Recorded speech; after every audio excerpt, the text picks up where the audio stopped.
स्वागत है दोस्तों आपका हमारे चैनल में। आज हम आपको सुबह उठकर भूमि वंदन क्यों करना चाहिए इसके बारे में बताएंगे। शास्त्रों में मनुष्य को प्रातः काल उठने के बाद धरती माता की वंदना करके ही भूमि पर पैर रखने का विधान किया गया है। पहले दाएं पैर को भूमि पर रखकर हाथ से पृथ्वी का स्पर्श कर फिर मस्तक पर लगाया जाता है। साथ ही पांव रखने के लिए विष्णु पत्नी भूदेवी से क्षमा मांगी जाती है।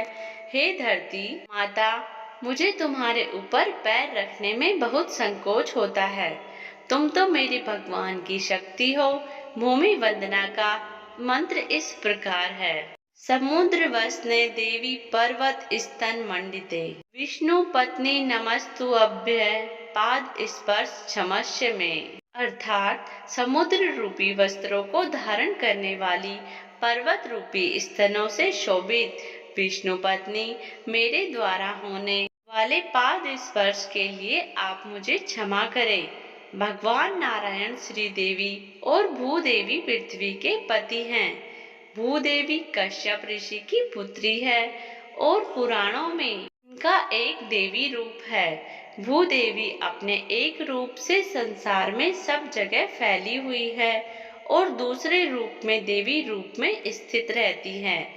कश्यप ऋषि की पुत्री होने से ये, काश्यपी स्थिर रूप होने से स्थिरा, विश्व को धारण करने से विशंबरा, अनंत रूप होने से अनंता और सब जगह फैली होने से पृथ्वी कहलाती है।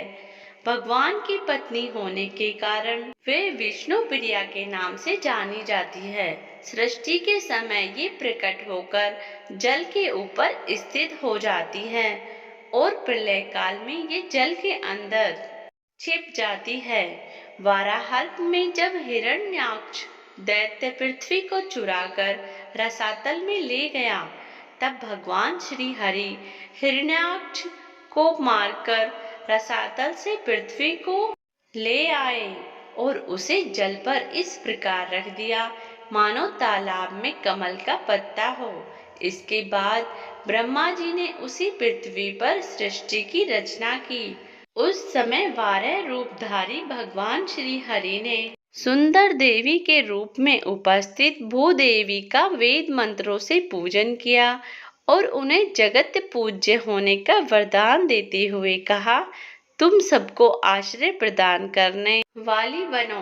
देवता, सिद्ध, मानव, दैत्य आदि से पूजित होकर तुम सुख पाओगी। गृह प्रवेश, गृह निर्माण के आरंभ, वापी, तालाब आदि के निर्माण के समय मेरे वर के कारण लोग तुम्हारी पूजा करेंगे।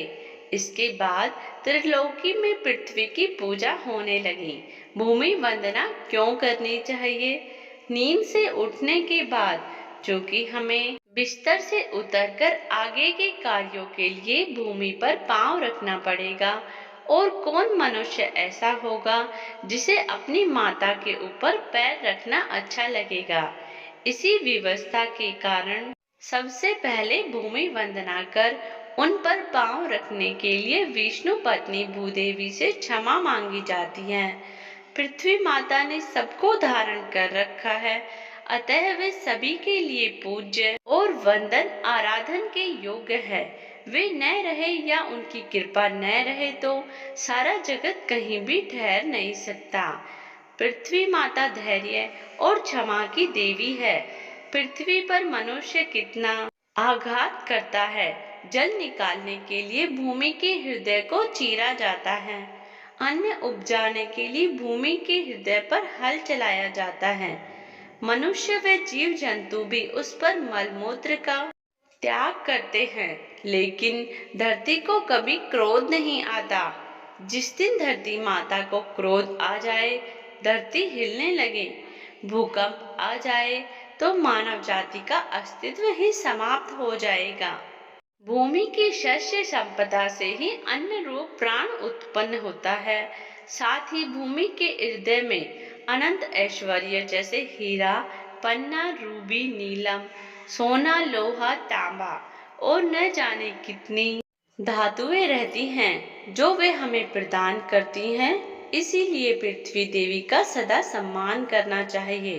कुछ चीजें जो भूदेवी की मर्यादा के विरुद्ध है वह नहीं करनी चाहिए, जैसे दीपक, शिवलिंग, देवी की मूर्ति, शंख, यंत्र, सालग्राम का जल, फूल, तुलसी, सीदल, जपमाला, पुष्पमाला, कपूर, गोरोचन, चंदन की लकड़ी, रुद्राक्ष माला, कुश की जड़, पुस्तक और यज्ञोपवीत, इन वस्तुओं को कभी भी भूमि पर नहीं रखना चाहिए। ग्रहण के अवसर पर भूमि को नहीं खोदना चाहिए।